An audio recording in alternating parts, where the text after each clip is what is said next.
Tokyo. To the outside world, this city is a miracle. It is a futuristic utopia of neon lights, punctual trains, and perfect order. A society that functions with the precision of a Swiss watch. But if you stand at Shinagawa Station at 8:30 in the morning, you will see something that does not look like a miracle. You will see a river, a dark, silent river of thousands of men marching in unison. They wear identical black suits. They carry identical briefcases. Their hair is cut to the exact same length, and their eyes are focused on nothing but the ground in front of them. To a tourist, this looks like discipline. To the corporation, this looks like efficiency. But to the human spirit, this is a heavy shadow. This is the daily commute of the Japanese salaryman. We are told that Japan's economic power was built on innovation, on technology, on the genius of companies like Sony and Toyota. But there is another side to the story. The Japanese miracle was not just built on microchips. It was built on sweat and absolute dedication. It was built by engineering a new kind of human being, a person who would trade their freedom, their family, and their individuality for the good of the company. Today, we are going to dismantle the machine. We are going to expose the brutal induction rituals that erase personality, the high-pressure black companies that own your time, and the terrifying reality of Karoshi, total exhaustion.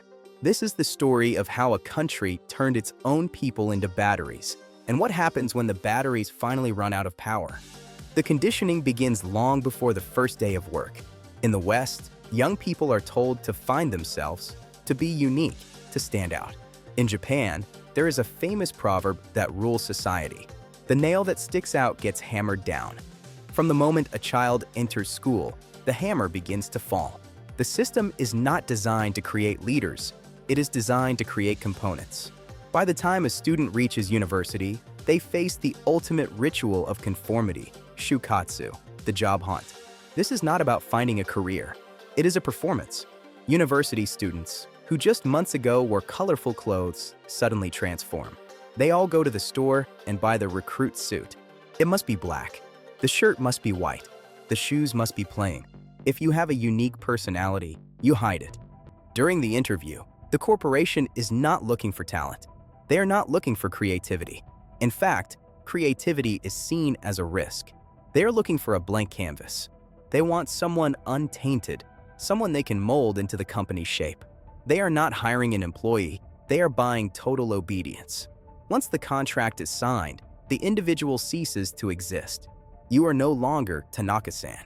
You are a Honda man or a Mitsubishi man. You belong to the tribe, and the tribe demands everything.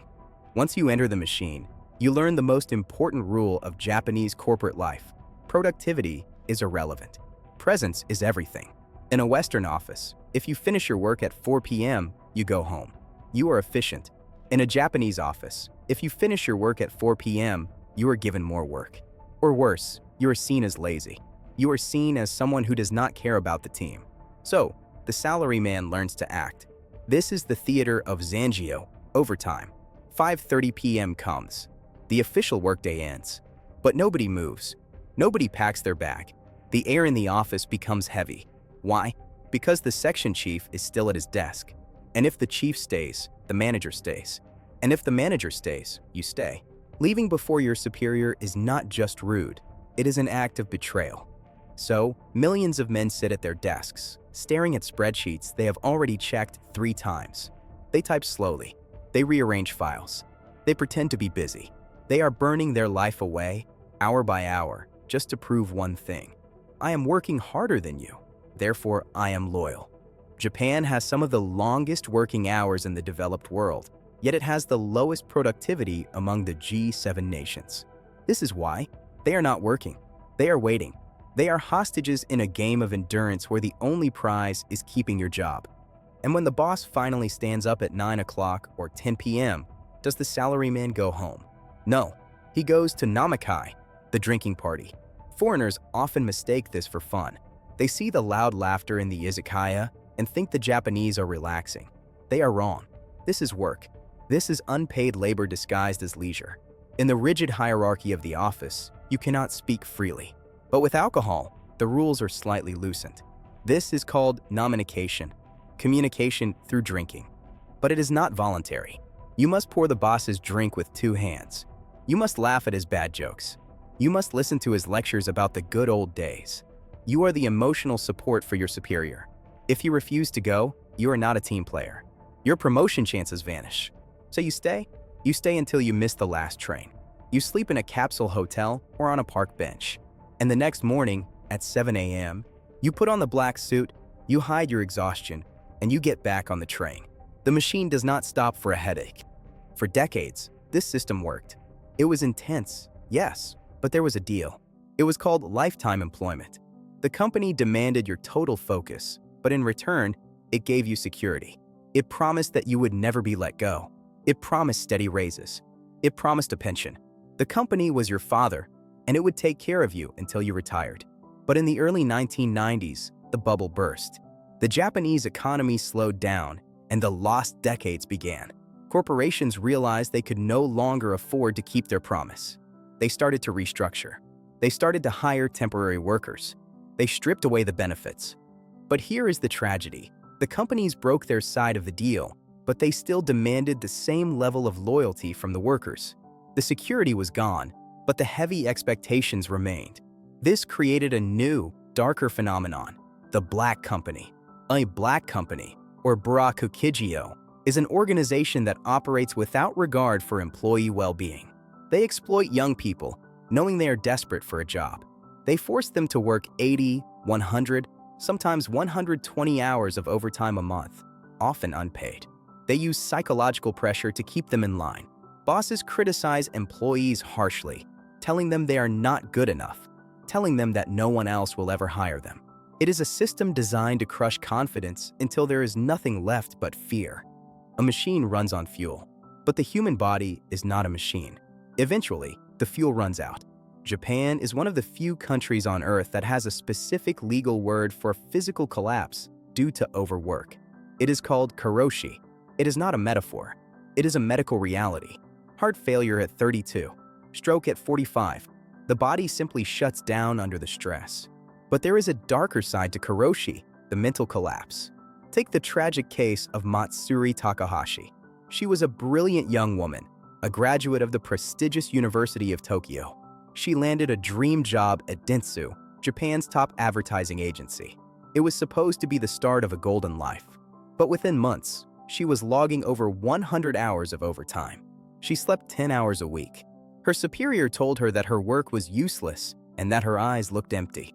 On Christmas Day, 2015, the pressure became too much to bear. Matsuri made a tragic decision that ended her life. She was only 24 years old. Her last message to her mother was, "Work is painful. I'm physically and mentally shattered." Her story shocked the nation.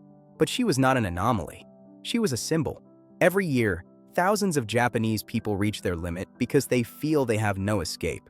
They believe that quitting their job is a failure worse than anything else. The shame of failure is heavier than the fear of the consequences. They gave the company their youth, their health, and their sanity. And in return, the company simply posted a job opening the next day. To the corporation, you are replaceable. When a battery fades, you don't fix it. You just buy another one. But look closely at Tokyo today. Something is changing. The machine is starting to rust. The new generation, born after the economic crash, is looking at their fathers. They see the exhausted faces. They see the Karoshi. They see the empty promises of a corporate family that doesn't care. And they are saying, no. They are called the Satori generation, the enlightened ones. Or, as the corporations mockingly call them, the resigned generation. They don't want the fancy car. They don't want the luxury watch. They don't want the promotion. They have realized that the game is rigged, so they are refusing to play. They are choosing to work part-time. They are living in small apartments. They are spending their time on hobbies, not overtime. They are choosing to be poor rather than be trapped. And then, there are the hikikomori, the million people who have simply stepped away from society. They have retreated into their bedrooms and refused to come out. For years, society calls them lazy. Society calls them failures. But perhaps they are the ultimate rebels. They looked at the toxic pressure outside their window, and they decided to opt out entirely. It is a silent strike. A strike of 1 million people who refuse to be gears in a broken machine. Japan is standing at a crossroads. Its population is shrinking faster than any other nation on Earth. The workforce is vanishing. The old model of the salaryman, the warrior who sacrifices everything for the company, is fading away. It is fading because it is unsustainable. It is fading because the human cost is too high. The tragedy of the salaryman is not just that they work hard. It is that they work hard for a system that forgot they are human.